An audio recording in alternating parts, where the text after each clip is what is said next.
தமிழ், தமிழர், தமிழ் தேசியம் சார்ந்த நூல்களை படித்திட பன்மைவெளி வெளியிட்டகம் SP 10/34 முதல் தளம் 3வது தெரு முதல் பிரிவு KK நகர் சென்னை. தொடர்புக்கு 9840848594 மேலும் 9443918095. அறிவை விரிவு செய்வோம்.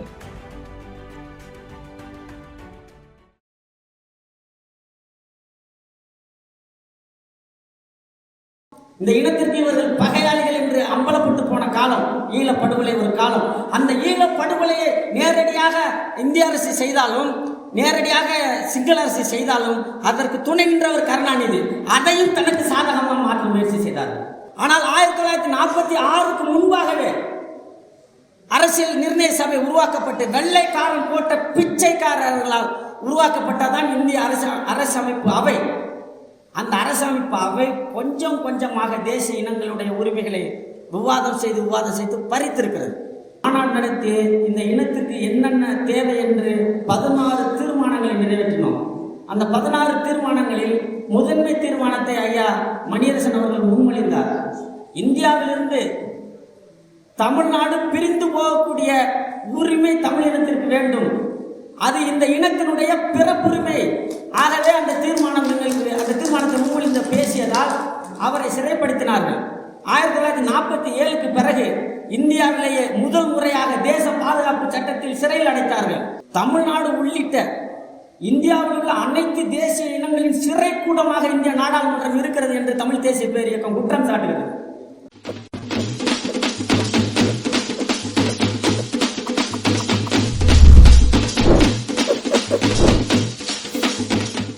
இன்றைக்கு கூட்டரசு கோட்பாடு விளக்க கருத்தரங்கம் என்ற அடிப்படையில் இங்கே நாம் கூடியிருக்கிறோம். இந்த கருத்தரங்கத்திற்கு அடிப்படையாக அமைந்தது மே 10ஆம் தேதி தஞ்சையில் நடைபெற்ற கூட்டரசு கோட்பாடு சிறப்பு மாநாடு என்ற மாநாட்டினுடைய விளக்க கூட்டங்களை தமிழ்நாடு முழுக்க நடத்த வேண்டும் என்று முடிவெடுத்து இன்றைக்கு இங்கே நடத்தி கொண்டிருக்கிறோம். பல்வேறு இடங்களில் நடத்த இருக்கிறார்கள். கூட்டரசு கோட்பாடு என்ற அந்த மாநாட்டிற்கு முன்பாக 1990 பிப்ரவரி 25 சென்னையில் பெரியார் திடலில் தமிழ் தேச தன்னுரிமை மாநாடு என்ற மாநாடு நடத்தினோம். இன்றைக்கு தமிழ் இனத்தினுடைய உரிமைகள் பேசுபொருளாக மாறி இருக்கிறது. இந்த தமிழ் இனத்தினுடைய உரிமைகள் பேசுபொருளாக மாறுவதற்கு முன்பாக 1990களில் மாநாடு நடத்தி இந்த இனத்திற்கு என்னென்ன தேவை என்று 16 தீர்மானங்களை நிறைவேற்றினோம். அந்த 16 தீர்மானங்களில் முதன்மை தீர்மானத்தை ஐயா மணியரசன் அவர்கள் முன்மொழிந்தார். இந்தியாவிலிருந்து தமிழ்நாடு பிரிந்து போகக்கூடிய உரிமை தமிழினத்திற்கு வேண்டும், அது இந்த இனத்தினுடைய பிறப்புரிமை. ஆகவே அந்த தீர்மானத்தை முன்மொழிந்த பேசியதால் அவரை சிறைப்படுத்தினார்கள். 1947க்கு பிறகு இந்தியாவிலேயே முதல் முறையாக தேச பாதுகாப்பு சட்டத்தில் சிறையில் அடைத்தார்கள். வழக்கு நடந்தது. தீர்மானத்தை நாங்கள் தான் போட்டோம் என்று வாதாடினார்கள். அந்த வாதாடிய வழக்கறிஞர் தஞ்சை ராமமூர்த்தி காங்கிரஸ்காரர். தீர்ப்பு வந்தது 2001. 90லிருந்து 2001 வரைக்கும் நடந்தது. 2001 தீர்ப்பு வந்தது, தமிழ் தேசியம் என்று பேசலாம், அதற்காக வன்முறை கூடாது என்று. ஒரு வரலாற்று சிறப்புமிக்க தீர்ப்பை நீதிமன்றம் வழங்கியதால் அடக்கி ஒடுக்கி வைக்கப்பட்டிருந்த அந்த தமிழ் இனத்திற்கு தமிழ் தேசியம் என்ற ஒரு தத்துவம் கிடைத்தது. இந்த தத்துவம் சின்னதா அரங்குகளில் பேசப்பட்டு அடுத்து பொதுக்கூட்டங்களாகி அடுத்து மாநாடுகள் என்று வளர்ந்து இன்றைக்கு தேர்தல் அரசியல் கட்சிகளாக வந்து ஆரியத்தையும் திராவிடத்தையும் அச்சுறுத்தி கொண்டு நிலை கொண்டிருக்கிறது. இந்த அச்சுறுத்தி நிலை கொண்டுவதற்கு காரணம் தமிழ் தேசிய பேரியக்கத்தினுடைய தலைவர் ஐயா மணியரசனும் ஐயா வெங்கட்ராமன் அவர்களும் பட்ட பாடுகள். இரும்பை ஒத்த மன உறுதினு சொல்லமுல்ல, இரும்பை ஒத்த கொள்கை உறுதி விதைச்சாச்சு. அப்படிப்பட்ட இந்த சூழலில் தான் இந்த கூட்டரசு வேண்டும் என்று நாம் இன்றைக்கு இந்த கூட்டத்தை கூட்டியிருக்கிறோம். தமிழ்நாடு உள்ளிட்ட இந்தியாவில் உள்ள அனைத்து தேசிய இனங்களின் சிறை கூடமாக இந்திய நாடாளுமன்றம் இருக்கிறது என்று தமிழ் தேசிய பேரியக்கம் குற்றம் சாட்டுகிறது. இந்தியாவில் சட்டத்தின் ஆட்சி நடக்கிறது என்று சொல்வார்கள். த லா ஆஃப் த லேண்ட்னு ஆங்கிலத்தில் சொல்லுவாங்க. இந்த சட்டம், இந்த அரசியல் அமைப்பு சட்டம் உருவாக்கப்பட்ட அந்த முறை இருக்கிறது அல்லவா, அது ஒரு மோசடியோடு உருவாக்கப்பட்டது என்று நாங்கள் தொடர்ந்து குற்றம் சாட்டி கொண்டிருக்கிறோம். இந்த அரசமைப்பு சட்டத்தை உருவாக்குவதற்கு ஒரு அவை, அந்த அவையினுடைய பெயர் அரசமைப்பு அவை அல்லது அரசியல் நிர்ணய சபை. இது ரெண்டு சேர்ந்து தான் அரசியல் சட்டத்தை உருவாக்குகிறது.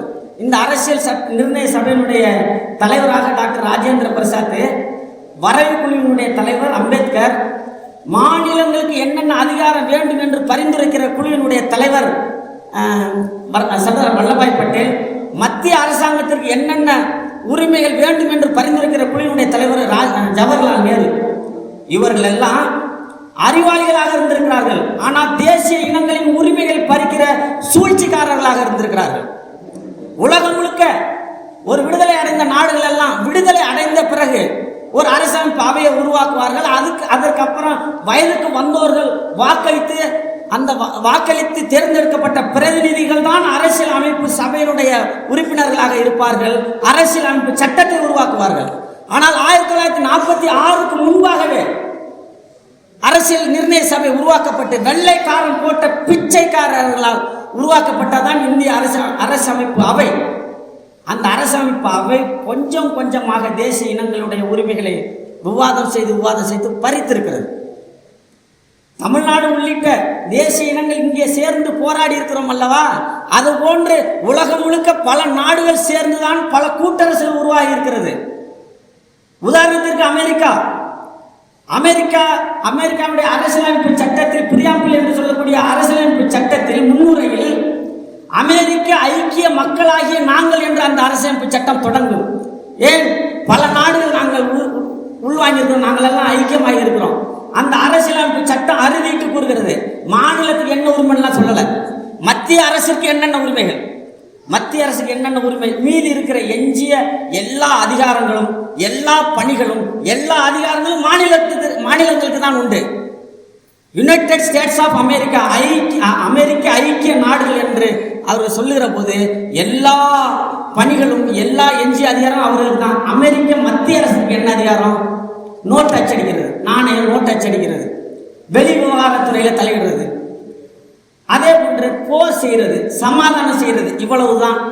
ஒரு சில சிக்கலான சூழ்நிலையில் வரி விதிக்கிற உரிமை, வரி ஏதாவது ஒரு வரி விதிச்சுக்கலாம், அதுவும் மாநில அரசினுடைய அங்கீகாரம் பெற்ற பிறகுதான் அதையும் செய்ய முடியும்.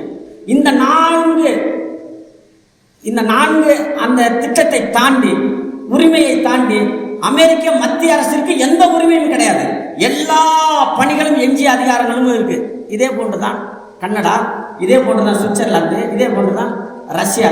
இப்படி உலகம் முழுக்க கூட்டரசாக இருக்கக்கூடிய நாடுகளில் எல்லாம் இப்படித்தான் நடக்கிறது. இங்கே ஒவ்வொரு 1947க்கு பிறகு ஒவ்வொரு மத்திய அரசு அமைகிற போதும் தமிழ்நாட்டினுடைய உரிமைகளை ஒவ்வொன்றாக பறித்து கொண்டே இருக்கிறார்கள். கிட்டத்தட்ட காவல்துறை உரிமை சுத்தமா தமிழ்நாட்டிற்கு இல்லை என்ற நிலைமை வந்துவிட்டு இருக்கிறது. அன்றாடம் அமலாக்கத்துறை பூந்து விளையாடுகிறான், என்ஐஏ உள்ள பூந்து ஆத்திரம் ஊட்டுகிறது. தொடர்ந்து தமிழ்நாட்டில் உள்ள நீதிமன்றங்களை இந்திய அரசுடைய துறைகள் பயன்படுத்தும் அளவுக்கு வந்து விட்டார்கள். இங்க உட்காந்துக்கிட்டு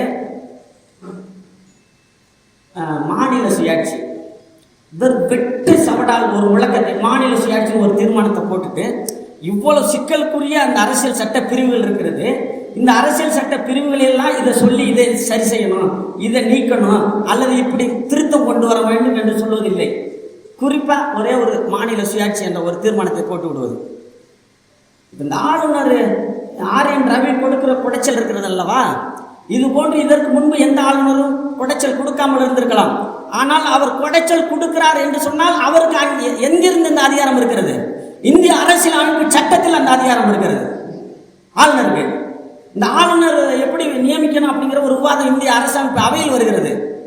அந்த அவையில் வருகிற போது ஒற்றைச்சாளர முறையில் சட்டமன்ற உறுப்பினர்கள் எல்லாம் சேர்ந்து இந்த ஆளுநரை தேர்ந்தெடுக்கலாம்னு ஒரு கருத்து வருகிறது. அதை PN ராவ் அவர்கள், அவர் மிகப்பெரிய அறிவாளி, PN ராவ் அவர்கள் முன்மொழிகிறார். அதற்கடுத்து அல்ல, வேண்டாம், மாநில வாக்காளர்களாலே, மாநிலத்தில் ஒரு தேர்தல் நடக்கல, அந்த மாநில வாக்காளர்களாலேயே இந்த ஆளுநரை தேர்ந்தெடுக்க வேண்டும் என்று சர்தார் வல்லபாய் பட்டேல் தலைமையிலான குழு சொல்கிறது. அந்த குழுவினுடைய ஆய்வு, அந்த குழுவினுடைய அதற்கு பிறகு வந்த முன்னாள் குடியரசுத் தலைவர் PV கிரி அவர்கள், முன்னாள் ஆளுநர் ஸ்ரீ பிரகாஷ் அவர்கள், மிகப்பெரிய ஆளுமைகளாக இருக்க K முன்சி அவர்கள் எல்லாம் மிகப்பெரிய ஆளுமைகள். அவர்கள் எல்லாம் சொல்கிறார்கள் மாநில வாக்காளர்களால் தான் இந்த ஆளுநர் நியமிக்கப்பட வேண்டும் என்று. அதற்கடுத்து ஒரு முடிவு சொல்றாங்க, இல்லை 4 பேர் சேர்ந்து சட்டமன்ற உறுப்பினர்கள் 4 பேரை தேர்ந்தெடுப்போம், அந்த 4 பேர்த்துல ஒருத்தர் ஆளுநராக குடியரசுத் தலைவர் நியமிக்கலாம் அப்படின்னு சொல்றாங்க. அதற்கடுத்து கொஞ்ச நாள் கழிச்சு, ஒரு 4 மாசம் கழிச்சு ஜவஹர்லால் நேரு உள்ளர வர்றாரு. அவர் இல்லை நான் ஒரு சிறு திருத்தம் கொண்டு வரேன், நேரடியாக குடியரசுத் தலைவரை ஆளுநரை நியமிக்கலாம். அப்படித்தான் இந்திக்காரன் இந்த தமிழ் தேசிய இனம் உள்ளிட்ட அனைத்து தேசிய இனத்தின் உரிமைகளையும் நசுக்குகிற சட்டப்பிரிவுகளை அங்கே உருவாக்கியிருக்கிறார். இதையெல்லாம் சரி பண்ணணும்ல. அதாவது தமிழ் இனம் ஒரு வாழ்வாங்கு வாழ்ந்த இனம், அறிவின் உச்சத்தில் இருந்த இனம், ஒரு தோல்வியடைந்த சமூகமாக நாம் மாறிக்கொண்டிருக்கிறோம். ரஷ்ய எழுத்தாளர் அன்டன் செக்கோவ் அவர்களிடம் ஒரு தோல்வியடைந்த சமூகம் எப்படி இருக்கும் என்று கேள்வி கேட்டார்கள். அவர் சொல்லுகிறார், பகுத்தறிவுள்ள சிந்தனைகளுக்கு பதிலாக முட்டாள்தனமான மற்ற அற்பத்தனமான கருத்துக்களே மேலோங்கி நிற்கும். ஒவ்வொரு அறிவுள்ள மனதுக்கும் 1000 முட்டாள் மனங்கள் எதிர்த்து நிற்கும். ஒவ்வொரு அறிவுள்ள மனங்களுக்கும் 1000 முட்டாள் மனங்கள் எதிர்த்து நிற்கும். பெரும்பான்மையானவர்கள் எப்போதும் முட்டாள்களாகவே இருப்பார்கள். மேலும் அவர்கள் எப்போதும் பகுத்தறிவுள்ளவர்களை விட மேலோங்கி நிற்பார்கள். அற்பமான விஷயங்கள் சமூகத்தில் உணர்வுள்ள பேச்சுக்கு முன்னுரிமை பெறுவதையும் அற்பமானவர்கள் மைய நிலைக்கு வருவதையும் நீங்கள் கண்டால் நீங்கள் தோல்வியடைந்த சமூகத்தில் இருக்கிறீர்கள் என்று பொருள் என்று சொன்னார் ஆண்டன் செக்கோவ். இங்கே நம்மளை முட்டாள்கள் ஆக்குவதற்கு நம் மீது ஒரு உளவியல் போரை தொடர்ந்து நடத்தி கொண்டிருக்கிற இந்த திராவிட மாடல் அரசாங்கம். இவர்கள் எல்லாம் அம்பலப்பட்டு போனது 2008-2009 காலகட்டத்தில் தான். இந்த இனத்திற்கு இவர்கள் பகையாளிகள் என்று அம்பலப்பட்டு போன காலம் ஈழப்படுகொலை ஒரு காலம். அந்த ஈழப்படுகொலையை நேரடியாக இந்திய அரசு செய்தாலும், நேரடியாக சிங்கள அரசு செய்தாலும் அதற்கு துணை நின்றவர் கருணாநிதி. அதையும் தனக்கு சாதகமாக மாற்ற முயற்சி செய்தார். ஒருவனுக்கு சிரிப்புன்னா நம்மளாம் என்ன நினைப்போம், ஒருத்தர் சிரிச்சார்னா ஒரு மகிழ்ச்சி என்று நினைப்போம். சாதாரணமான ஒருவர் சிரித்தால் துப்பாக்கி குண்டுகளுக்கு இணையான ஒரு தாக்கத்தை ஏற்படுத்தும். தமிழீழ விடுதலை புலிகளுடைய அரசியல் பிரிவு தலைவர் சும தமிழ்ச்செல்வன் அவர் இறந்து போயிருக்கிறார். ஒரு கவிதை வருகிறது, ஈழத்து செல்வமே, இளம் சுடரே, மாந்தளிரே, மணிமுத்தே, வேதத்தின் வாழ்முறைக்கு விளையாடும் வீரர்குல கொழுந்தே, தேகத்தை போல் மறந்திருக்கும் அடிமையில் விலகுவதற்கும் தமிழன் உரிமை நிலை நாட்டுவதற்கும் நடக்கின்ற ஆயுத போர் புயலின் வேகத்தில் விதையே நீ வீழ்ந்து விட்டாயா, வீணையின் மடியே எம்மை சோகத்தில் ஆழ்த்தி விட்டாயா என்று ஒரு கவிதை வருகிறது. தமிழ்நாடே கண்ணீர் துளிகள் விட்டுட்டு கொண்டிருக்கிற நேரத்தில் இது போன்ற ஒரு கவிதை வருகிறது. மறுநாள் காலையில் ஐயா பல நெடுமாறன் தலைமையில் வைகோபால் சமயங்கள் இயக்கத்தினுடைய தலைவர் ஐயா மணியரசன் போன்றவர்கள்லாம் அந்த அதாவது ஒரு ஆறுதல் கூட்டத்துக்கு, இரங்கல் கூட்டத்துக்கு ஒரு பேரணி ஏற்பாடு செஞ்சிருக்கிறாங்க. முதல் நாள் கவிதை எழுதிய கயவன் கருணாநிதி, மறுநாள் அந்த இரங்கல் பேரணிக்காக ஒன்று சேர்ந்தவர்கள் கைது செய்து சிறையில் அடைத்தவர் கருணாநிதி. எவ்வளவு பேருக்கு தெரியும் நேரடி போரில் கருணாநிதி ஈடுபட்டிருக்காரு என்று? எவ்வளவு பேருக்கு தெரியும்? அப்படி ஒரு உளவியல் ஊனத்தை ஏற்படுத்தியிருக்கிறார்கள். ஒரு பெருமிதங்கள் இப்பொழுது வந்து கொண்டிருக்கிற காலம். தமிழ் இனத்தினுடைய பெருமிதங்கள் ஒன்றொன்றாக வெளிவந்து ஆரியத்தையும் திராவிடத்தையும் அச்சுறுத்தி கொண்டிருக்கிற காலம். தமிழ்நாட்டினுடைய சிவகலையில் 5300 ஆண்டுகளுக்கு முன்பாகவே இரும்பை பயன்படுத்தியிருக்கிறான் என்று வந்துவிட்டது. அதை மறைக்க முயற்சி செய்து கொண்டே இருக்கிறார்கள். ஆனால் இந்த காலத்தில் தான் கூட்டரசு கோட்பாட்டை ஒரு வடிவமைக்கப்பட வேண்டும், ஒரு கூட்டரசு கோட்பாடாக இந்திய அரசியலமைப்பு சட்டம் மாற்றப்பட வேண்டும் என்று நாம் கோரிக்கை வைத்திருக்கிறோம். இது மாற்ற முடியாத ஒன்றெல்லாம் இல்லை. நமக்கு ஒரு உணர்ச்சி ஒன்று கட்டாயம் மாற்ற முடியாத ஒன்றெல்லாம் இதில் இல்லை. ஒரு உணர்ச்சி வேகம் நமக்கு பிறக்கணும். வாசிய குழந்தைசாமி என்ற கவிஞர் சொல்வார், விளையும் பயிர் வீடு வந்து சேரும் நுழையும் என்று கருதும் நோக்குடைய நான் அல்லேன். என் பயணம் பெரிது, செல்லும் பாதை நெடிது. என் படைக்கு ஒரு சிலரும் போதும், நான் ஒருவனே போதும். என் படைக்கு ஒரு சிலரும் போதும், நான் ஒருவனே போதும் என்று சொல்லுவார். அப்படிப்பட்ட உணர்வு உள்வாங்கி நாம் வார்ப்பாக மாறுவோமே ஆனால் இந்த அரசியலமைப்பு சட்டம் மாறும் என்று கூறிக்கொண்டு எனது உரையை முடித்துக் கொள்கிறேன். நன்றி, வணக்கம். இவ்வாறான பல செய்திகளை, பல சிக்கல்களுக்கு விடை கிடைக்கக்கூடிய செய்திகளை தமிழர் நோட்டம் வலையொலியில் வெளிப்படுத்தி வருகிறோம். இது தற்சார்பாக செயல்படுவதற்கு நிதி தேவைப்படுகிறது. இந்த நிதியை நம்முடைய மக்களாகிய நீங்கள் தான், இளையோரும் பெரியோரும் நண்பர்களும் தோழர்களும் சான்றோரும் நீங்கள் உங்களால் இயன்ற அளவு என்ன இயலுமோ அந்த நிதியை வழங்குமாறு அன்போடும் உரிமையோடும் கேட்டுக்கொள்கிறேன். உங்களுக்கு நன்றி உணர்வோடும் பொறுப்புணர்வோடும் தமிழர் கண்ணோட்டம் செயல்படும் என்பதை உறுதி தெரிவித்துக் கொள்கிறேன். நன்றி, வணக்கம்.